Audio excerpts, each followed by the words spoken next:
Hello everyone, I hope you're having a wonderful day. Today we're diving into a painful twist.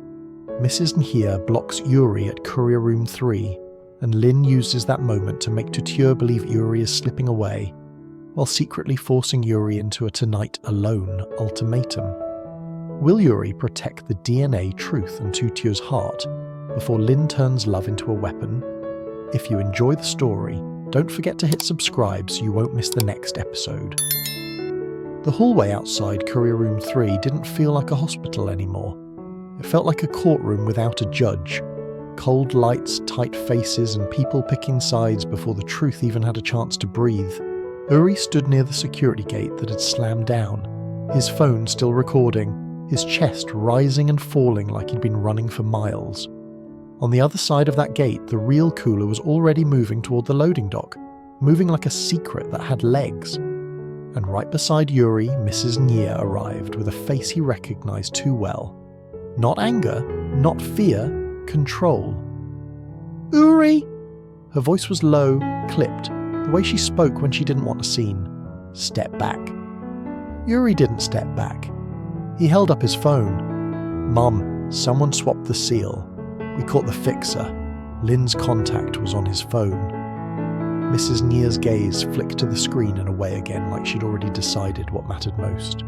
"You're filming restricted corridors. You're confronting staff. You're creating chaos. Do you understand what that does to a hospital's credibility?" Yuri stared at her. "Do you understand what it does when a hospital's credibility is fake?" A few nurses nearby slowed down. A security supervisor shifted, waiting for the chairwoman's cue. The air tightened. Then Lynn's voice slid in, sweet, soft, perfectly pitched for strangers. "Mrs. Nhia, thank you for coming." Lynn stepped closer in her pink vest, hands folded like she was the calm in the storm. "I tried to stop this from escalating. Yuri is emotional right now." Yuri's jaw clenched. "Don't!" Lynn turned to him, eyes wide with concern that didn't reach her pupils. "Yuri, I'm not your enemy," she said gently. "But your mother is right. This is not the way." The way Lynn said it, like she was protecting him, made the nurses' faces soften, made the security team relax. And Yuri felt it, that familiar trick. Lynn didn't fight with fists. She fought with stories. Mrs. Nhia lifted her hand. "Freeze all courier movement," she ordered, voice carrying. "Lock the loading dock doors. I want the full camera feed from this corridor and the service hallway." The supervisor nodded quickly into his radio. A pause. Then, "Ma'am, the camera feed for the service hallway is currently unavailable." That sentence landed like a slap. Yuri's eyes flashed. "Unavailable? Convenient." Lynn sighed, just loud enough for people to hear. "Yuri, please. You're accusing everyone. This isn't..." "It isn't what?" Yuri cut in. "It isn't a swap? It isn't a setup? It isn't your plan." Lynn's lips parted as if wounded. "You're hurting people," she said. "You're scaring an elderly patient." Yuri's anger turned sharp. "Don't use Mrs. Lan as your shield." At the mention of Mrs. Lan, the truth underneath all this, Yuri's gaze snapped down the hallway. Tutu was there, not close enough to interrupt, just close enough to see. She stood beside her mother's wheelchair, one hand on the blanket, the other hand gripping the armrest like she might snap it. Her eyes were red, but she wasn't crying. She was watching. She watched Mrs. Nhia block Yuri's path like a wall. She watched Lynn stand near him, soft voice, soft posture, like she belonged there. And when Lynn reached out, just a small, innocent touch on Yuri's sleeve, Tutu's face went still, because on the outside it looked like this. Yuri's mother was protecting Lynn, and Yuri, no matter how angry he looked, was trapped inside that circle. Tutu's fingers tightened until her knuckles turned pale. The worst part wasn't jealousy, it was shame, because in her head she could already hear the cruel version of the story. "You dragged him into this. You made him fight his mother. You made him look like a criminal in a hospital." Mrs. Lan shifted in her chair, exhausted. "Stop, please," she whispered again, as if the words could glue the cracks back together. Lynn immediately bent down, voice honeyed. "Mom, you're tired. Let's go somewhere quiet." Tutu stepped forward. "No, Mom, stay, please. We need the retest." Lynn's head tilted. "Tutu, you see how stressed she is? You're pushing her." "I'm not pushing her," Tutu said, voice shaking. "You're pulling her away." A nurse murmured, "Please keep your voices down." Lynn turned to the nurse with a grateful smile. "Thank you. My mother has a weak heart." Tutu's breath caught at the word, "my mother." Mrs. Lan blinked at Lynn, confused, overwhelmed, too tired to correct anyone, and Lynn used that weakness like a key. Mrs. Ngia turned back to Yuri, voice colder now. "Yuri, come with me." Yuri didn't move. Not until the sample is secured.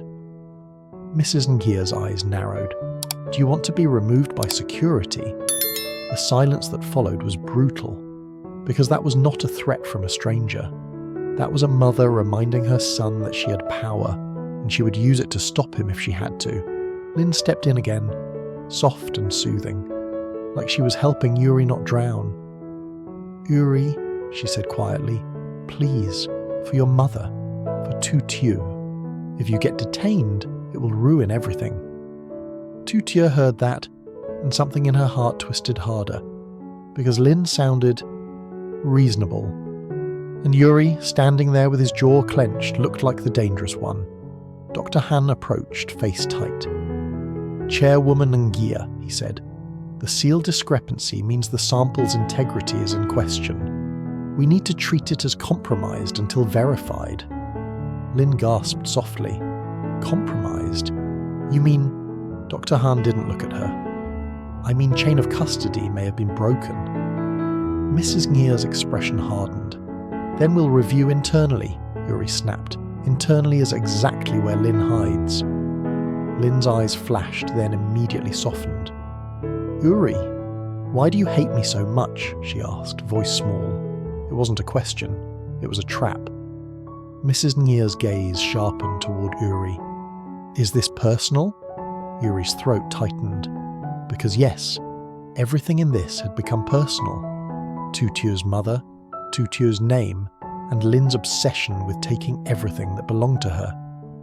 "I don't hate you," Yuri said, voice low. "I don't trust you." Lynn's lips trembled as if she might cry.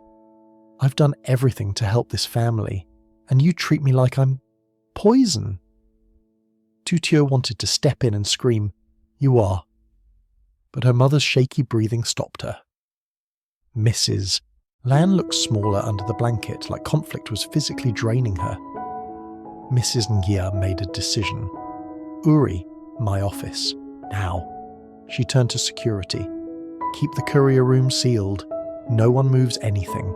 And I want the identity of every staff member who touched that cooler." Yuri's instincts screamed to chase the loading dock. But the moment he moved, security would follow. The moment he pushed, Lynn would scream. And the moment Lynn screamed, Tutu would get framed as the reason this happened. So Yuri swallowed his rage, and he stepped away. As Mrs. Ngia walked, Lynn fell into step beside her like she belonged there. And before Yuri followed, Lynn leaned close, just close enough for Yuri alone to hear. Her voice dropped, intimate and sharp. "You see?" she whispered. "Even your mother knows you're losing control." Yuri's eyes went dark. Lynn's lips curved barely. "And Tutu? She just watched you choose your mother over her." Yuri stiffened. "I didn't choose." Lynn's whisper turned softer, almost tender. "You will." And down the hallway, Tutu stood frozen, watching the three of them move away together like a family she wasn't part of. Her hand slipped off the wheelchair armrest. Her voice came out small, to her mother, to herself. "Mom, am I really the problem?" Mrs. Lan didn't answer. She only stared after Lynn with tired, conflicted eyes. And in that silence, Lynn's plan breathed. Because Lynn didn't need the cooler to win tonight. She only needed one thing, a crack between Yuri and Tutu, wide enough to slip her hand through. Mrs. Ngia's office was warm compared to the corridor, but the warmth didn't reach Yuri. The moment the door shut, the silence turned heavy, like it was designed to crush arguments before they started. Mrs. Nye didn't sit right away. She stood behind her desk, fingers resting on the edge, eyes sharp. "Yuri," she said, controlled, "do you realise what you just did out there?" Yuri kept his phone in his hand, screen dark, thumbs still tense from recording. I stopped to swap. "You caused a scene," she corrected, "in a hospital, in front of staff, in front of patients. And what happens when people find out specimens can be switched in your courier wing?" Yuri shot back. "Is that not a bigger scene?" Mrs. Nye's jaw tightened.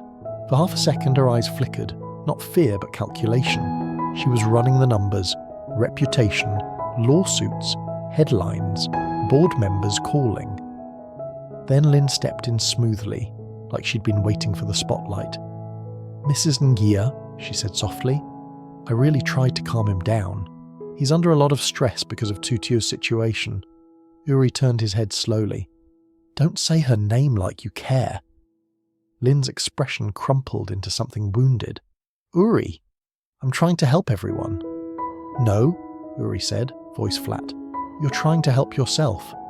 Mrs. Nye lifted a hand. "Enough, both of you." Yuri pointed at the desk phone.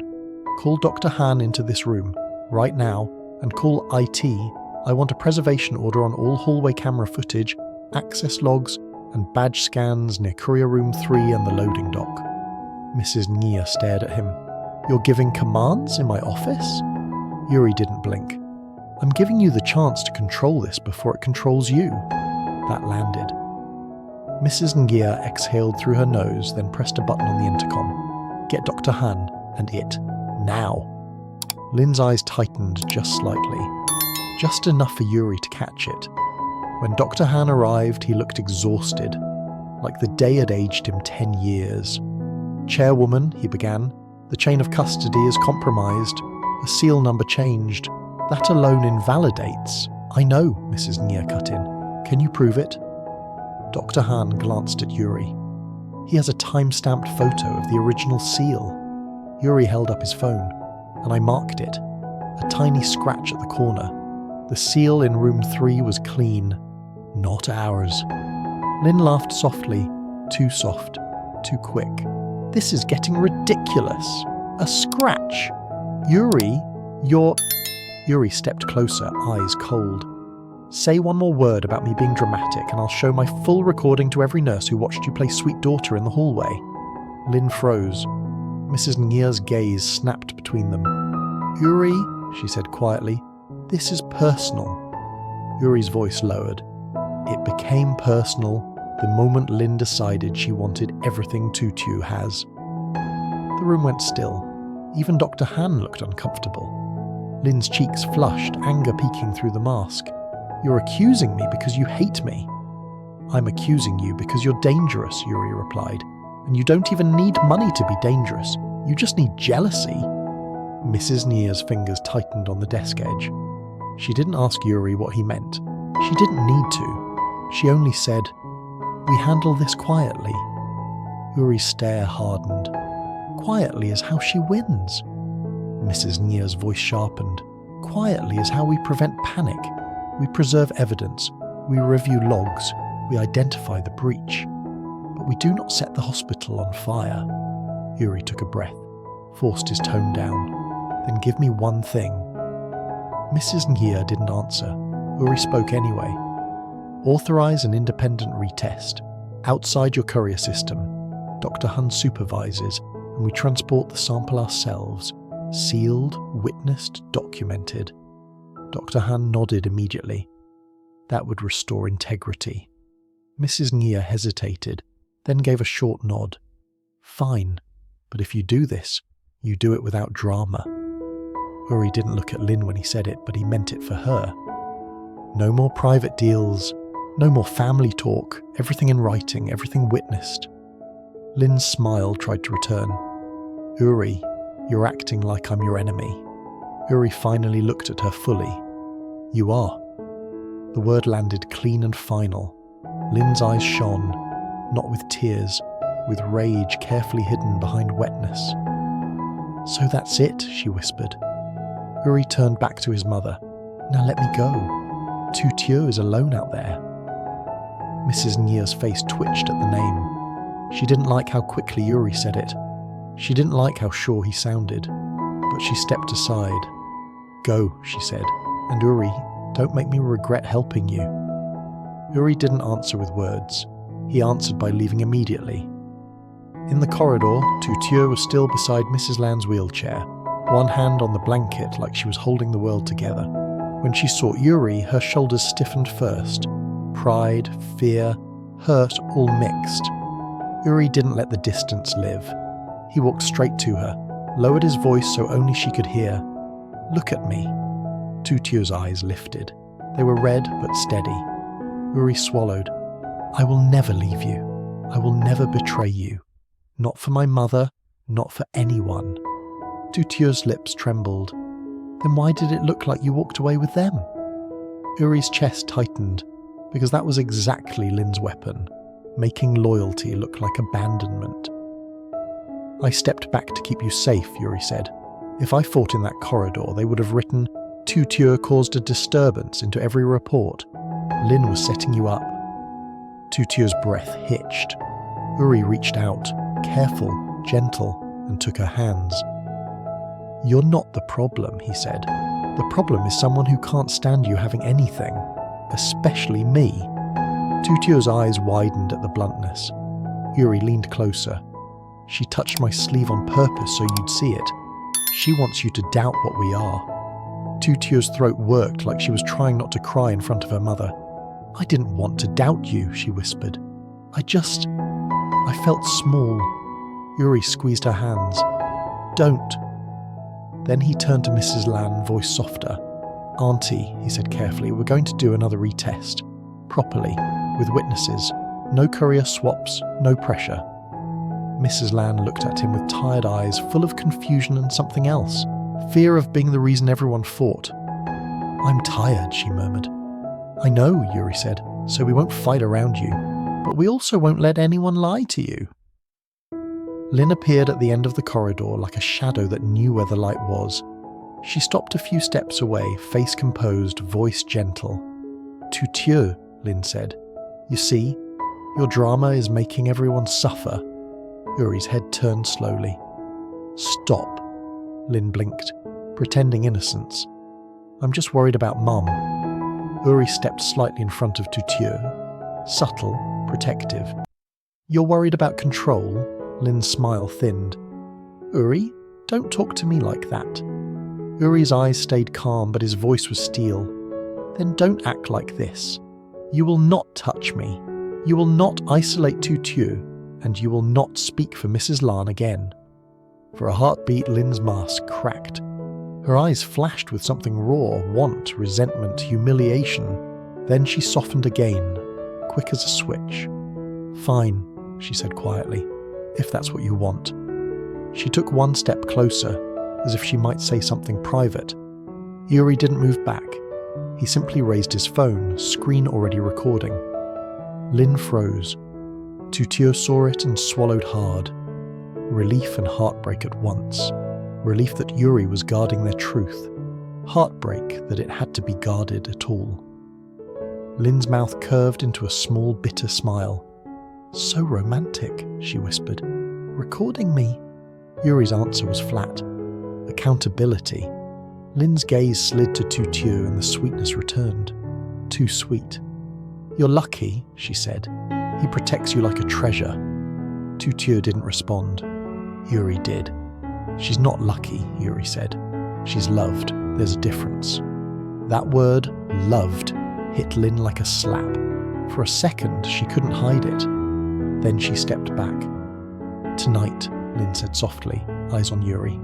You'll still come. Because if you don't, Mrs. Lan might never hear the truth. Yuri's jaw tightened. Tu Tieu's grip on his hand tightened too, like she was afraid he'd be pulled away again. Yuri looked down at Tu Tieu.